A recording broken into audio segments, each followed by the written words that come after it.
Hey folks, well it's been a while since I've done a video, but I decided to do one today. It's been about 20 below Fahrenheit and today it's 20 above, so it just feels fantastic. It's a pretty big change in temperature. I'm out here chainsawing some wood and I thought I would go over a topic that has really been discussed quite a bit, and I don't remember if I have a video on it or not, but it's why I baton wood. Mostly I baton wood because I am looking to create a flat board for a bow drill fire. I'm creating my hearth board. When I baton with my knife, I can control the split in the wood I can control it way better than if I use a hatchet or an axe. When I'm talking about batoning wood, I'm not talking about getting a big piece of oak and going right through the center, like I've done many times on my videos. Why do I do it on my videos? Because I'm usually doing a knife test or a knife review. I figure if you can beat a knife through a hunk of oak, everything else you do with that knife, you can be assured that it will be able to handle those tasks. Is that the proper method of batoning? No, it's not. You shouldn't take a big hunk of wood, especially not a piece of hardwood, and dive right through the center. What you do is you take slivers off the pie until you get to the center wood. The reason you would do that would be the outside wood is wet, where the inside is dead and dry, and you can use the inside for your fire to get it started. In my area, I don't really have to worry about that much. I've got a ton of birch bark. I've got standing dead all the way down to, this is all live stuff, but I've got tiny dead stuff like this all over the place, a ton of birch bark. I really don't need to baton. I can find stuff, just standing stuff all over the place. It's not a big deal. But when I was on Vancouver Island, a lot of the stuff was extremely damp on the outside. The cedar that I was finding, it was just probably a ½ inch to an inch of rotten wood, wet, soaking rotten wood on the outside, and then the inside was dry. So what I would do is I would take my saw, cut it down into manageable pieces, and if it wasn't raining, I would use my axe and I would split it down to reasonable diameters or reasonable sections, and then I would take it into my shelter, and when I was bored or if it was raining out, I would further process that wood down using the technique of batoning. I was inside my shelter, I didn't want to swing my axe, it just was easier for me. I know a lot of people say just carry an axe, and that's fine. If you don't want to baton and you want to always carry an axe, that's fine, that's totally up to you. I don't always want to carry an axe because I don't need to carry an axe. If I'm going to carry something, I'm going to carry a saw, because for me a saw is more versatile than an axe for most applications. If you're cutting down things to make shelters, or if you're cutting down big, large logs, then an axe can, and especially green stuff, then an axe will outperform a saw. But for me, for the most part, a saw outperforms an axe, unless I'm doing, like I said, those other tasks, splitting a lot of wood, doing whatever. So let me get set up here and I'll show you the way I baton through firewood.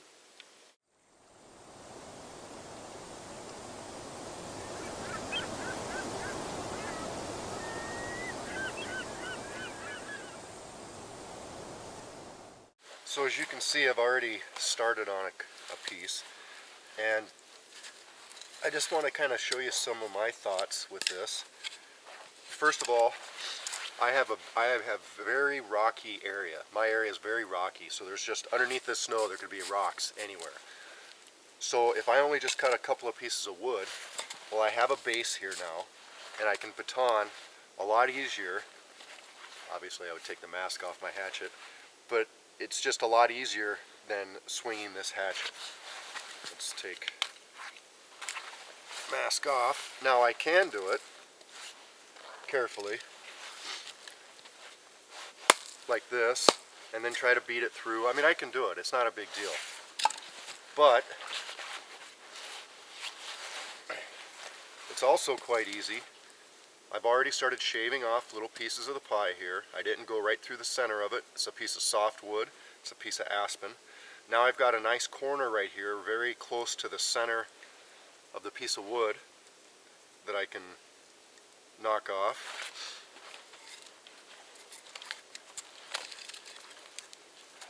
I think I laid my baton down in the snow. This was my base originally.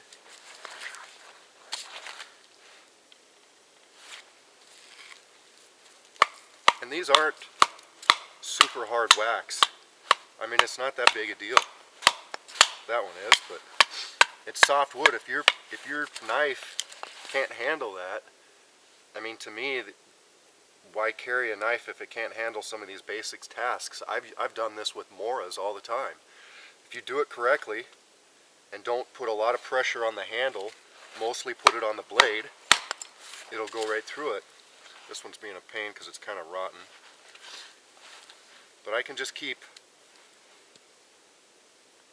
taking slivers off of this pie.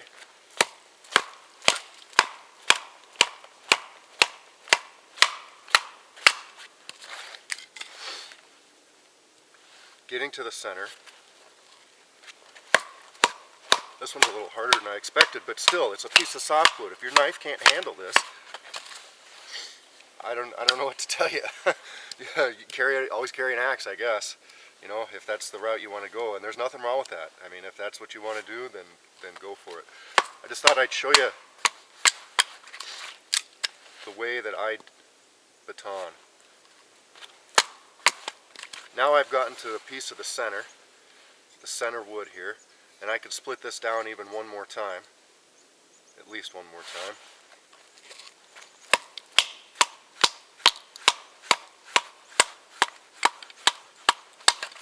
Just little love taps. Now I have a piece of center wood, and like I had to do in Vancouver Island, I could start feather sticking this.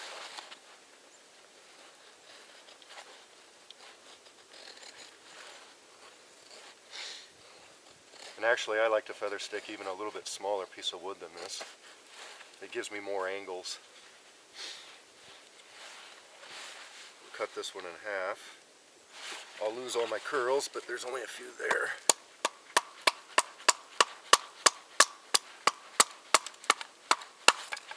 Just like that.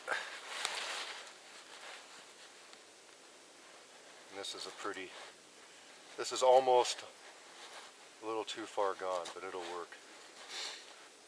But now I've got a reasonable piece of wood, dry, that I can start doing feather sticks with.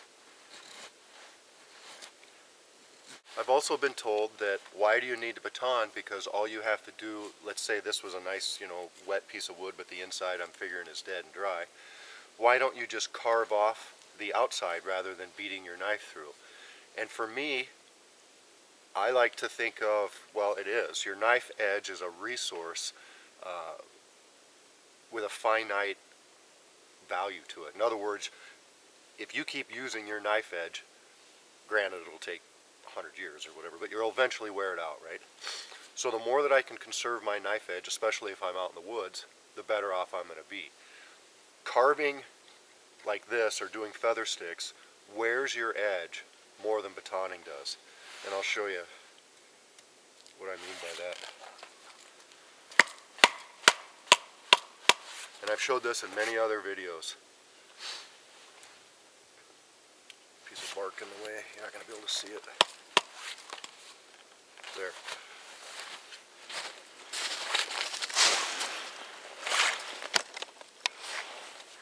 But if you look at this, the shape or the neck of this Scandi grind right here is actually what's splitting the wood right now. It's not the blade.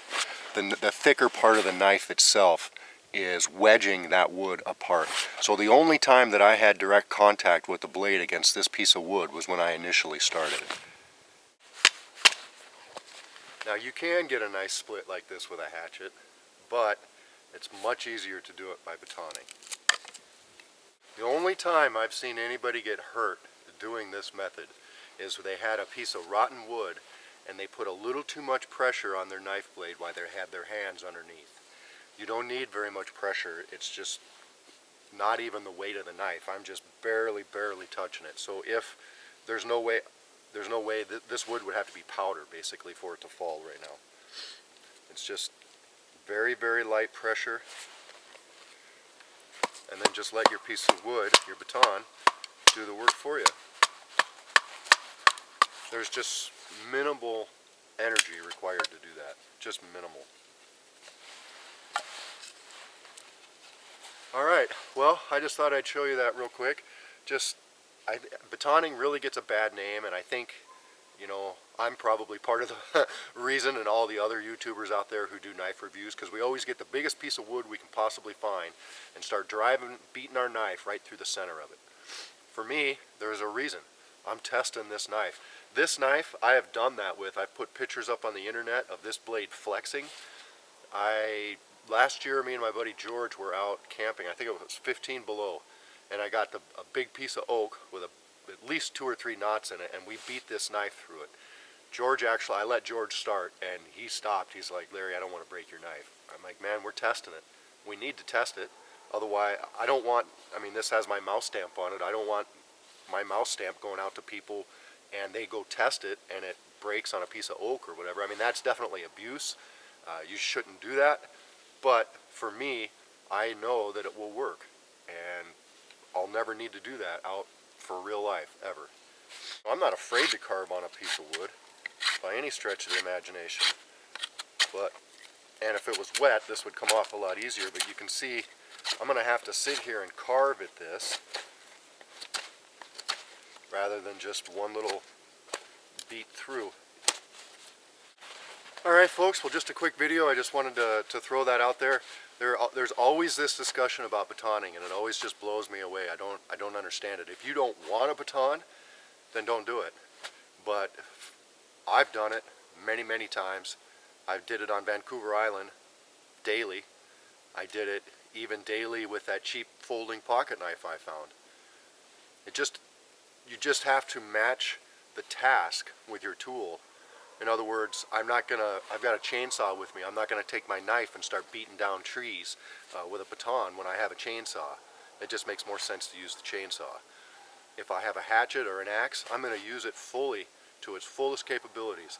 And I'm going to find a good base, or I'm going to cut a tree down and make a base. I'm going to do something and utilize my hatchet or axe. No problem. If I don't have that, which I go out on day hikes, even camping trips with no axe quite frequently, and I like to have a little fire. Maybe I don't need a heating fire, or just a little bit of a heating fire, maybe just a cooking fire, whatever. A knife is fully capable of doing your average camp chores. There's nothing wrong with it. If you don't want to use your knife like that, don't worry about it. But it is a valid technique, and I've done it many, many times. Alright guys, well, I got my funny orange chaps on. I got to get back to chainsawing. Thanks for watching. Take care.